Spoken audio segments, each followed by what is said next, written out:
Hello, welcome back to another section of 100 Years of Solitude by Gabriel Garcia Marquez. Hope you're enjoying this one so far. We are already on the 8th section. I feel like that's crazy. I feel like we just started, but also we've gotten through quite a bit. My hair's doing like a lion's mane today. It is crazy, but no matter. If you're just joining us, hi, I'm Julie. I read books over here. Consider subscribing so you can catch the rest of the book here.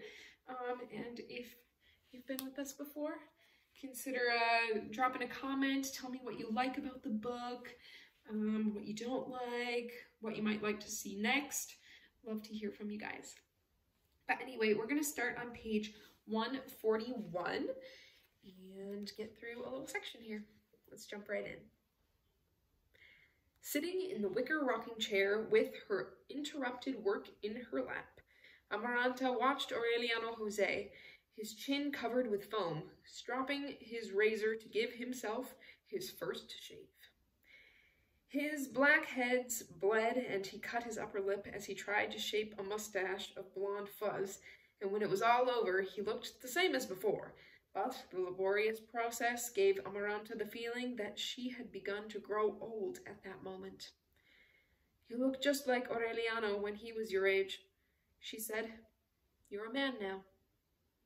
It had been for a long time, ever since that distant day when Amaranta thought he was still a child and continued getting undressed in front of him in the bathroom as she had always done, as she had been used to doing ever since Pilar Ternera had turned him over to her to finish his upbringing. The first time that he saw her, the only thing that drew his attention was the deep depression between her breasts. He was so innocent that he asked her what had happened to her, and Amaranta pretended to dig into her breasts with the tips of her fingers and answered, "They gave me some terrible cuts." Some time later, when she had recovered from Pietro Crespi's suicide and would bathe with Aureliano Jose again, he no longer paid attention to the depression, but felt a strange trembling at the sight of the splendid breasts with their round nipples. He kept on examining her, discovering the miracle of her intimacy inch by inch, and he felt his skin tingle as he contemplated the way her skin tingled when it touched the water. Ever since he was a small child, he had the custom of leaving his hammock and waking up in Amaranta's bed, because contact with her was a way of overcoming his fear of the dark. But since that day when he became aware of his own nakedness, it was not fear of the dark that drove him to crawl in under the mosquito netting, but an urge to feel Amaranta's warm breathing at dawn. Early one morning, during the time when she refused Colonel Gerinelda Marquez, Aureliano Jose awoke with the feeling that he could not breathe. He felt Amaranta's fingers searching across his stomach like warm and anxious caterpillars. Pretending to sleep, he changed his position to make it easier, and then he felt the hand without the black bandage diving like a blind shellfish into the algae of his anxiety. Although they seemed to ignore what both of them knew and what each other knew that the other knew, from that night on they were yoked together in an inviolable complicity. Inviolable complicity. Aureliano Jose could not get to sleep until he heard the 12 o'clock waltz on the parlor clock, and the mature maiden whose skin was beginning to grow sad did not have a moment's rest until she felt slip in her mosquito netting that sleepwalker whom she had raised, not thinking that he would be a palliative for her solitude.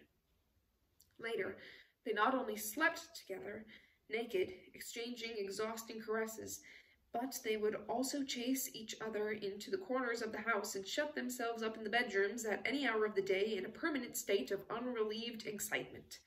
They were almost discovered by Ursula one afternoon when she went into the granary as they were starting to kiss. "Do you love your aunt a lot?" she asked Aureliano Jose in an innocent way. He answered that he did. "That's good of you," Ursula concluded, and finished measuring the flour for the bread and returned to the kitchen. That episode drew Amaranta out of her delirium. She realized that she had gone too far. She was no longer playing kissing games with a child, but was floundering about in an autumnal passion, one that was dangerous and had no future. And she cut it off with one stroke.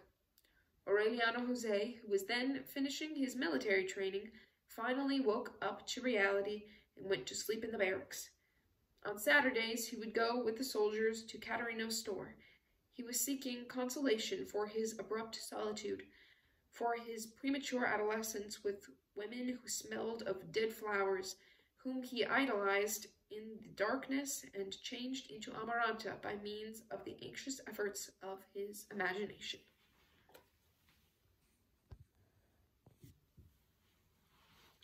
A short time later, contradictory news of the war began to come in. While the government itself admitted the progress of the rebellion, the officers in Macondo had confidential reports of the imminence of a negotiated peace. Toward the 1st of April, a special emissary identified himself to Colonel Gerinaldo Marquez. He confirmed the fact to him that the leaders of the party had indeed established contact with the rebel leaders in the interior and were on the verge of arranging an armistice in exchange for 3 cabinet posts for the Liberals, a minority representation in the Congress, and a general amnesty for rebels who laid down their arms. The emissary brought a highly confidential order from Colonel Aureliano Buendia, who was not in agreement with the terms of the armistice. Colonel Gerinaldo Marquez was to choose 5 of his best men and prepare to leave the country with them. The order would be carried out with the strictest secrecy. 1 week before the agreement was announced, and in the midst of a storm of contradictory rumors, Colonel Aureliano Buendia and 10 trusted officers, among them Colonel Roque Carnicero, stealthily arrived in Macondo after midnight, dismissed the garrison, buried their weapons, and destroyed their records. By dawn, they had left town along with Colonel Gerinaldo Marquez and his 5 officers. It was such a quick and secret operation that Ursula did not find out about it until the last moment, when someone tapped on her bedroom window and whispered, "If you want to see Colonel Aureliano Buendia, come to the door right now." Ursula jumped out of bed and went to the door in her nightgown, and she was just able to see the horsemen who were leaving town gallop off in a mute cloud of dust. Only on the following day did she discover that Aureliano Jose had gone with his father. 10 days after a joint communiqué by the government and the opposition announced the end of the war, there was news of the first armed uprising of Colonel Aureliano Buendia on the western border. His small and poorly armed force was scattered in less than a week. But during that year, while liberals and conservatives tried to make the country believe in reconciliation, he attempted 7 other revolts.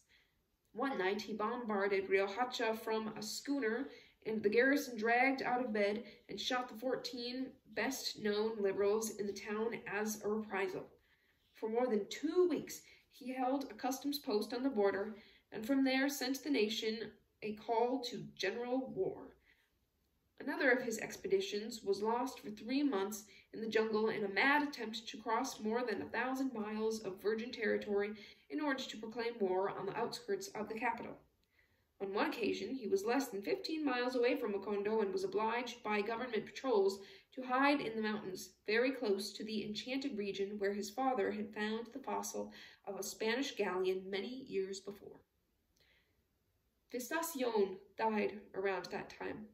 She had the pleasure of dying a natural death, after having renounced a throne out of fear of insomnia, and her last wish was that they should dig up the wages she had saved for more than 20 years under her bed and send the money to Colonel Aureliano Buendia so that he could go on with the war.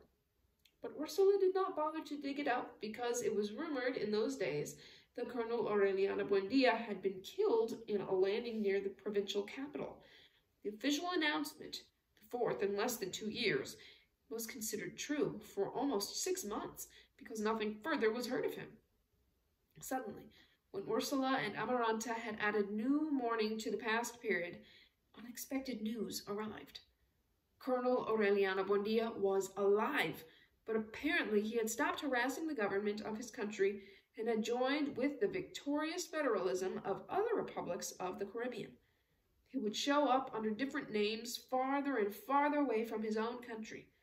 Later, it would be learned that the idea that was working on him at that time was the unification of the Federalist forces of Central America in order to wipe out conservative regimes from Alaska to Patagonia.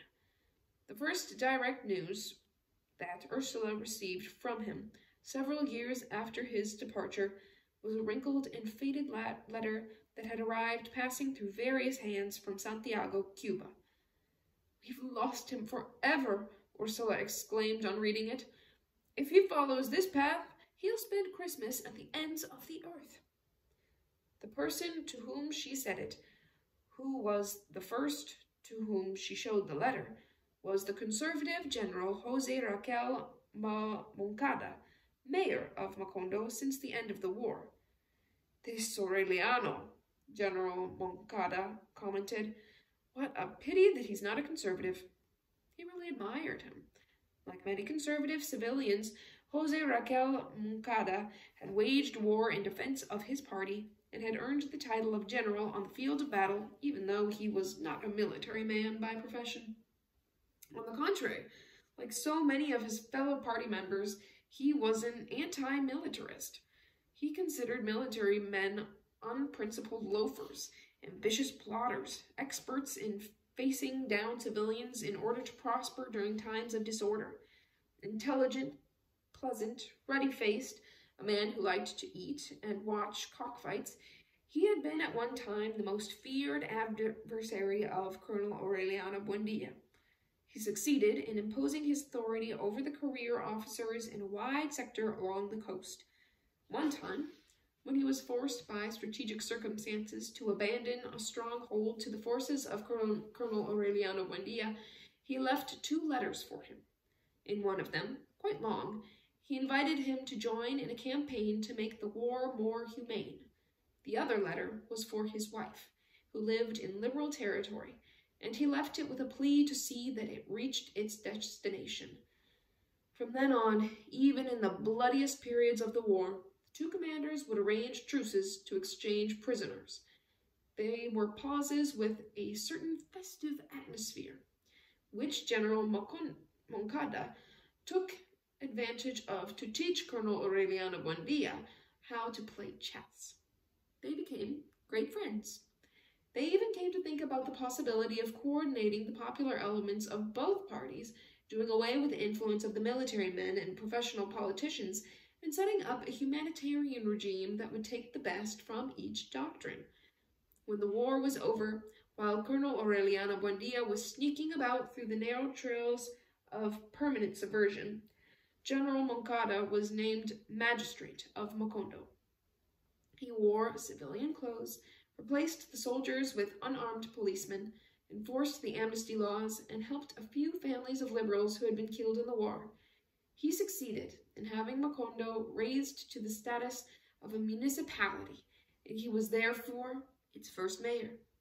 And he created an atmosphere of confidence that made people think of the war as an absurd nightmare of the past.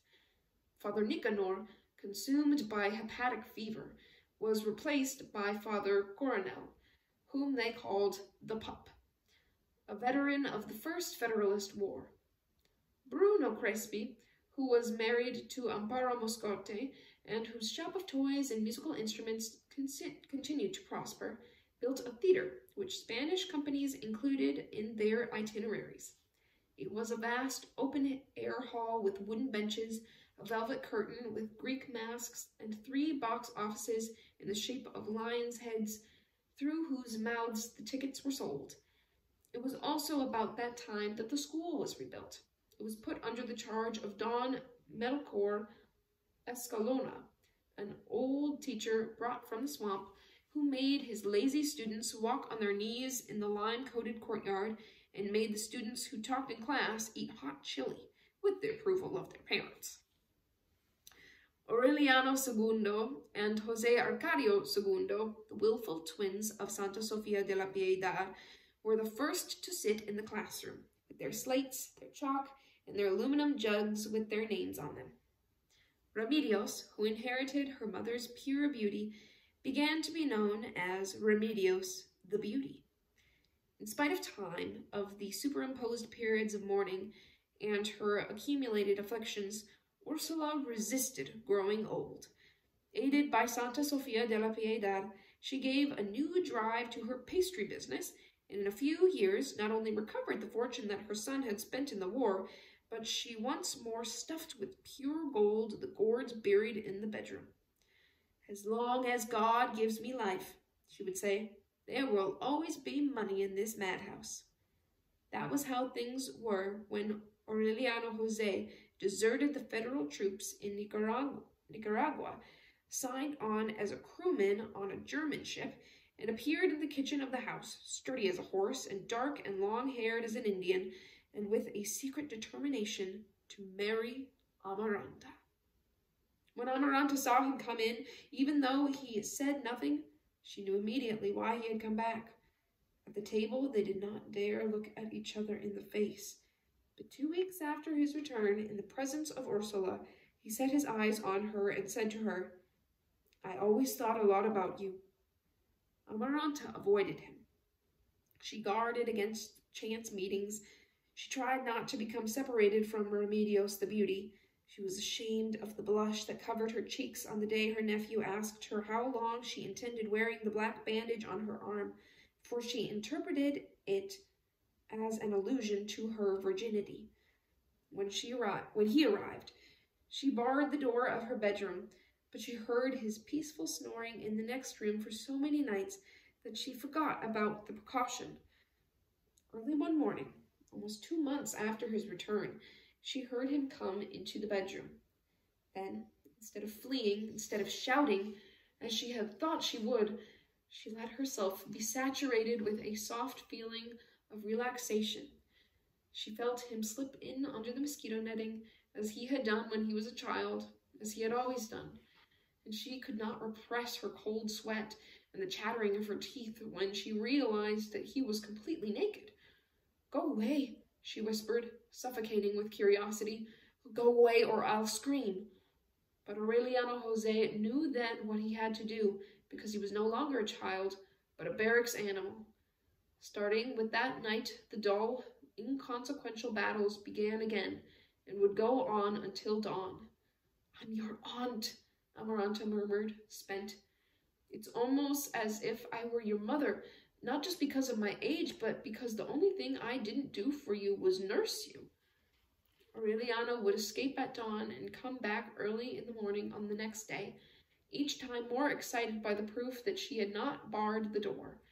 He had not stopped desiring her for a single instant. He found her in the dark bedrooms of captured towns, especially in the most abject ones, and he would make her materialize in the smell of dry blood on the bandages of the wounded, in the instantaneous terror of the danger of death, at all times and in all places. He had fled from her in an attempt to wipe out her memory, not only through distance, but by means of a muddled fury that his companions at arms took to be boldness. But the more her image wallowed in the dunghill of the war, the more the war resembled Amaranta. That was how he suffered in exile, looking for a way of killing her with his own death, until he heard some old man tell the tale of the man who had married his aunt, who was also his cousin, and whose son ended up being his own grandfather. "Can a person marry his own aunt?" he asked, startled. "He not only can do that," a soldier answered him, "but we're fighting this war against the priests so that a person can marry his own mother." 2 weeks later, he deserted.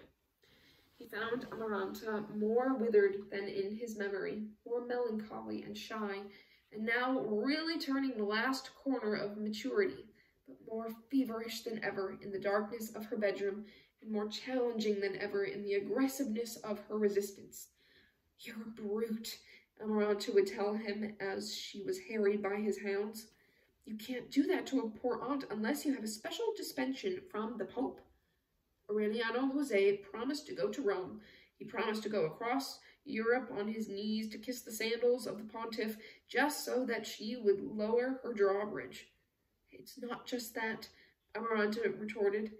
Any children will be born with the tail of a pig. Aureliano Jose was deaf to all arguments. I don't care if they're born as armadillos, he begged.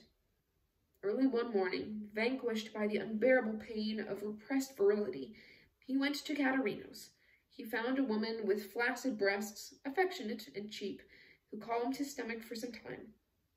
He tried to apply the treatment of disdain to Amaranta. He would see her on the porch, working at the sewing machine, which she had learned to operate with admirable skill, and he would not even speak to her. Amaranta felt freed of a reef, and she herself did not understand why she started thinking again at that time about Colonel Jardinel de Marquez, why she remembered with such nostalgia the afternoons of Chinese checkers, and why she even desired him as the man in her bedroom. Aureliano Jose did not realize how much ground he had lost on the night he could no longer bear the farce of indifference, and went back to Amaranta's room. She rejected him with an inflexible and unmistakable determination, and she barred the door of her bedroom forever.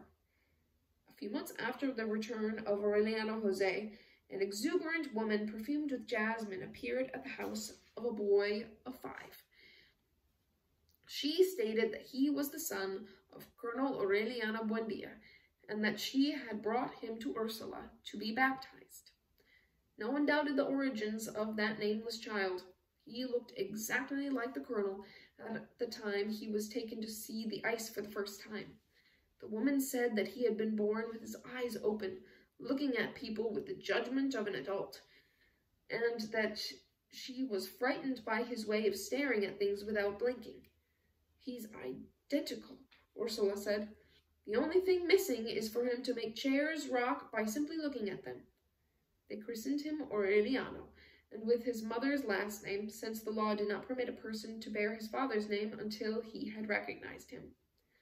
General Moncada was the godfather, although Amaranta insisted that he be left so that she could take over his upbringing. His mother was against it. Ursula at that time did not know about the custom of sending virgins to the bedrooms of soldiers in the same way that hens are turned loose with fine roosters. But in the course of that year, she found out. 9 more sons of Colonel Aureliano Buendia were brought to the house to be baptized. The oldest, strange dark boy with green eyes, who was not at all like his father's family, was over 10 years old. They brought children of all ages, all colors, but all males, and all with a look of solitude that left no doubt as to the relationship. Only 2 stood out in the group. One, large for his age, made smithereens out of the flower pots and china because his hands seemed to have the property of breaking everything they touched. The other was a blond boy with the same light eyes as his mother, whose hair had been left to grow long and curly like that of a woman. He entered the house with a great deal of familiarity, as if he had been raised there, and he went directly to a chest in Ursula's bedroom and demanded, "I want the mechanical ballerina." Ursula was startled. She opened the chest, searched among the ancient and dusty articles left from the days of Melquiades, and wrapped in a pair of stockings, she found the mechanical ballerina that Pietro Crespi had brought to the house once and that everyone had forgotten about. In less than 12 years, they baptized with the same name, Aureliano, and the last name of the mother, all the sons that the colonel had implanted up and down his theater of war. 17. At first, Ursula would fill their pockets with money, and Amaranta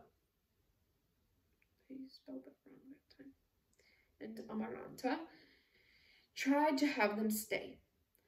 But they finally limited themselves to giving them presents and serving as godmothers. "We've done our duty by baptizing them," Ursula would say, jotting down in a ledger the name and address of the mother and the place and date of birth of the child. "Aureliano needs well-kept accounts so that he can decide things when he comes back."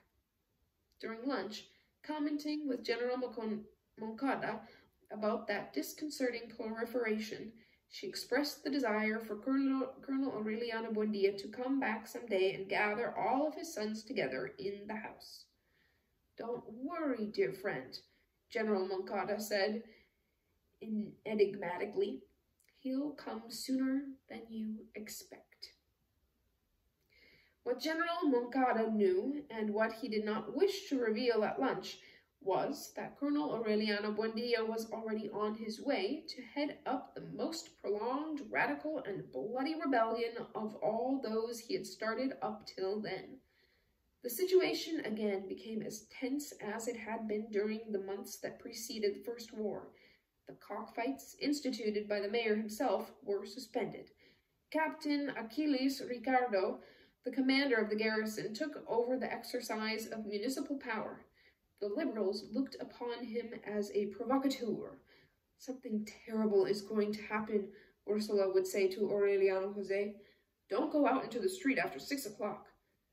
The entreaties were useless. Aureliano Jose, just like Arcadio and other times, had ceased to belong to her. It was as if his return home, the possibility of existing without concerning him with everyday necessities, had awakened in him the lewd and lazy leanings of his uncle Jose Arcadio. His passion for Amaranta had been extinguished without leaving any scars. He would drift around, playing pool, easing his solitude with occasional women, sacking the hiding places where Ursula had forgotten her money.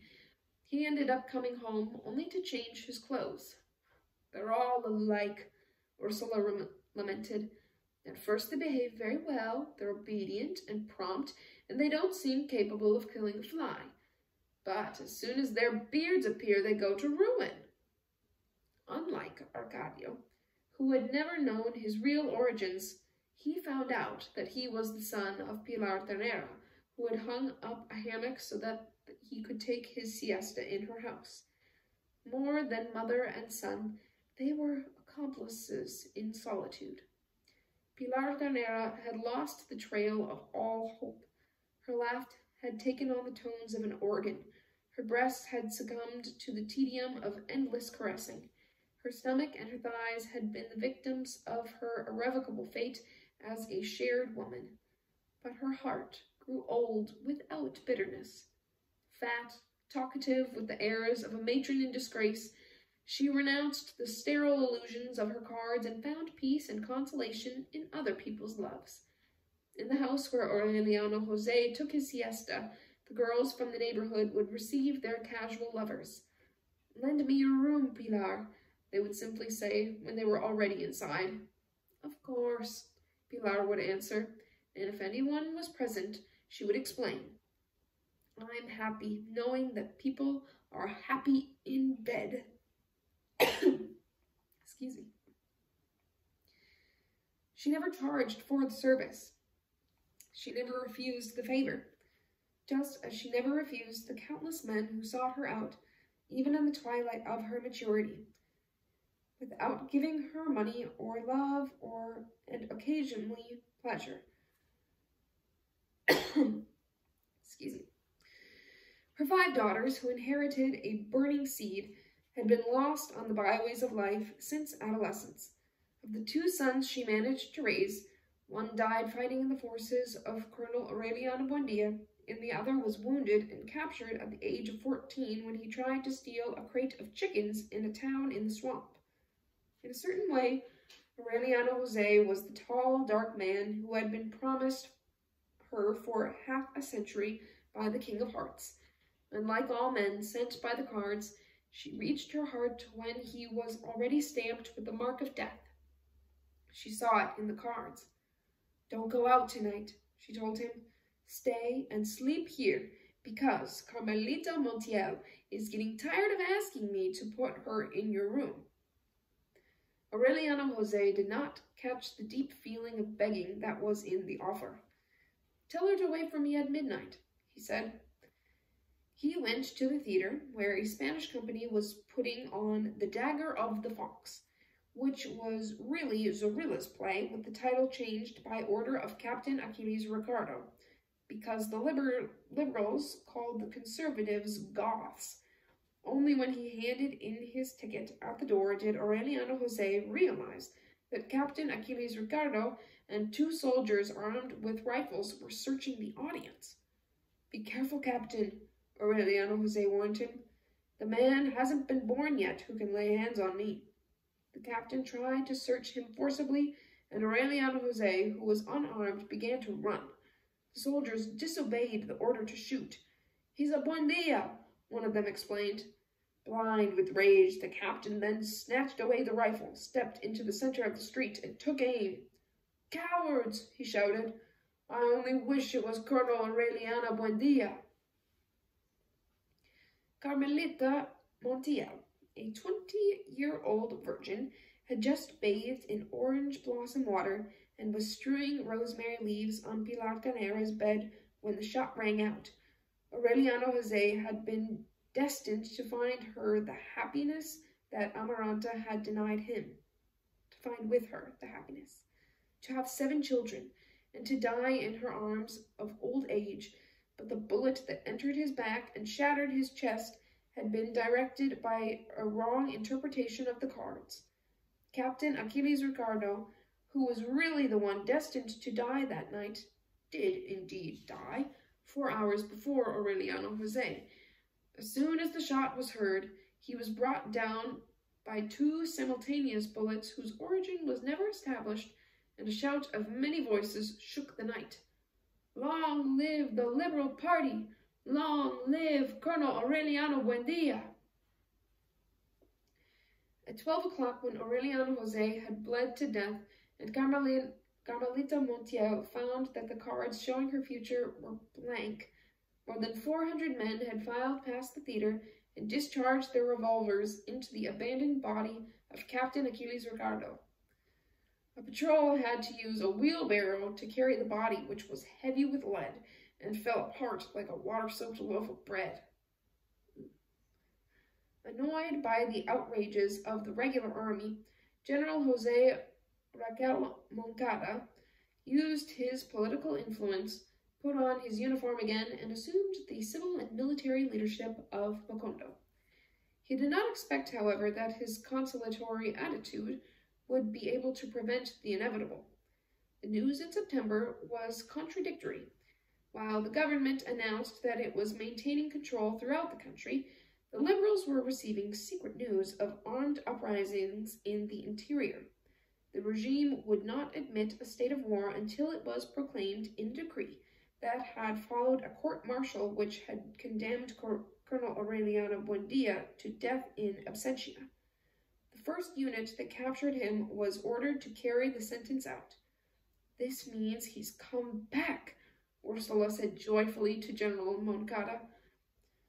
But he himself knew nothing about it. Actually, Colonel Aureliano Buendia had been in the country for more than a month. He was preceded by conflicting rumors supposed to be in the most distant places at the same time, and even General Moncada did not believe in his return until it was officially announced that he had seized 2 states on the coast. "Congratulations, dear friend," he told Ursula, showing her the telegram. "You'll soon have him here." Ursula was worried then for the first time. "And what will you do?" she asked. General Moncada had asked himself that same question many times. "The same as he, my friend," he answered. "I'll do my duty."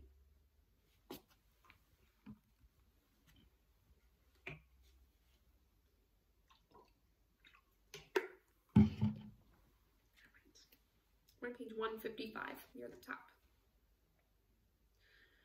At dawn on the 1st of October, Colonel Aureliano Buendia attacked Macondo with 1,000 well-armed men, and the garrison received orders to resist to the end.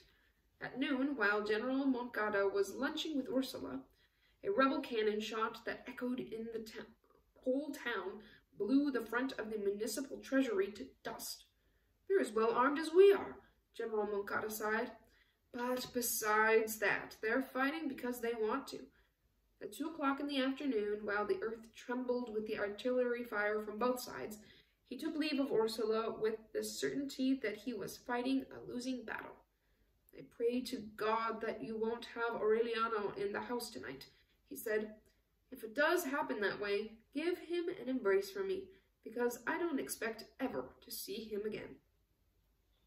That night, he was captured when he tried to escape from Macondo after writing a long letter to Colonel Aureliano Buendia, in which he reminded him of their common aim to humanize the war, and he wished him a final victory over the corruption of the militarists and the ambitions of the politicians in both parties. On the following day, Colonel Aureliano Buendia had lunch with him in Ursula's house, where he was being held until a revolutionary court-martial decided his fate. It was a friendly gathering, but while the adversaries forgot the war to remember things of the past, Ursula had the gloomy feeling that her son was an intruder.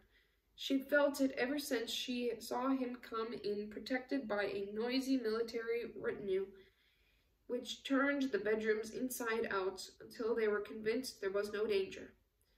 Colonel Aureliano Buendia not only accepted it, but he gave strict orders that no one should come closer than 10 feet, not even Ursula.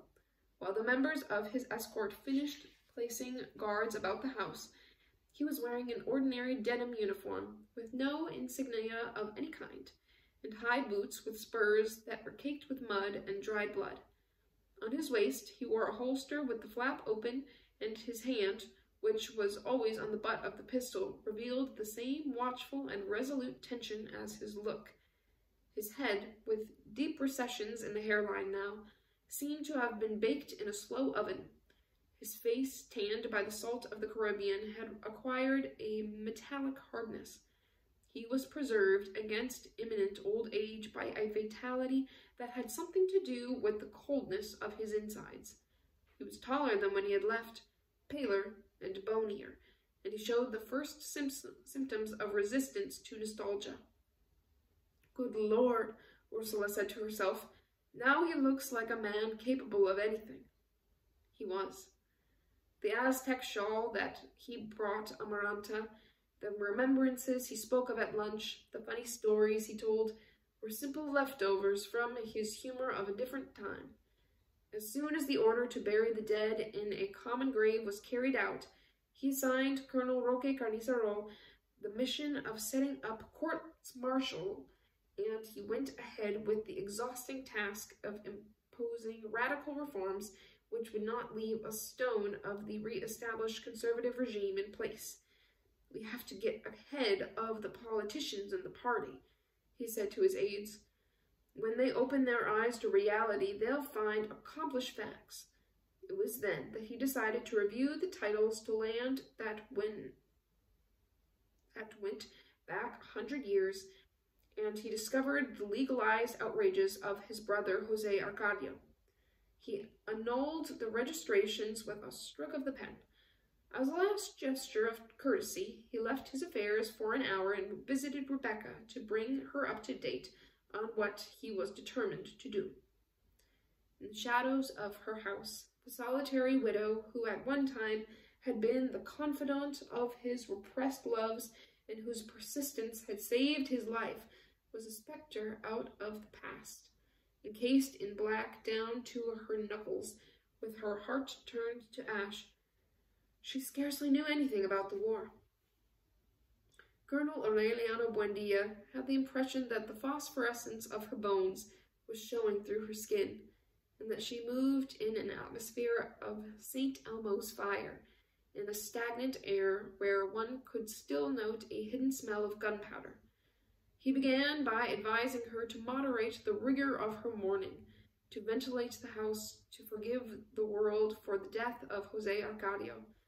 But Rebecca was already beyond any vanity. After searching for it uselessly in the taste of earth, in the perfumed letters from Pietro Crespi, in the tempestuous bed of her husband, she had found peace in that house where memories materialized through the strength of implacable evocation and walked like human beings through the cloistered rooms. Leaning back in her wicker rocking chair, looking at Colonel Aureliano Buendia as if he were the one who looked like a ghost out of the past, Rebecca was not even upset by the news that the lands usurped by Jose Arcadio would be returned to their rightful owners. "Whatever you decide will be done, Aureliano," she sighed. "I always thought, and now I have the proof, that you're a renegade." The revision of the deeds took place at the same time as the summary courts-martial presided over by Colonel Gerineldo Marquez, which ended with the execution of all officers of the regular army who had been taken prisoner by the revolutionaries. The last court-martial was that of Jose Raquel Moncada. Ursula intervened. "His government was the best we've ever had in Macondo," she told Colonel Aureliano Buendia. "I don't have to tell you anything about his good heart, about his affection for us, because you know better than anyone." Colonel Aureliano Buendia gave her a disapproving look. "I can't take over the job of administering justice," he replied. "If you have something to say, tell it to the court-martial." Ursula not only did that, but she also brought all of the mothers of the revolutionary officers who lived in Macondo to testify. One by one, the old women who had been founders of the town, several of whom had taken part in the daring crossing of the mountains, praised the virtues of General Moncada. Ursula was the last in line.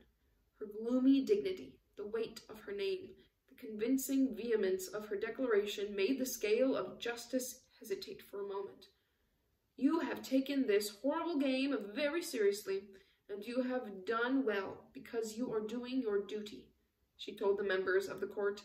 "But don't forget that as long as God gives us life, we will still be mothers, and no matter how revolutionary you may be, we have the right to pull down your pants and give you a whipping at the first sign of disrespect." The court retired to deliberate, as those words still echoed in the school that had been turned into a barracks. At midnight, General Jose Raquel Moncada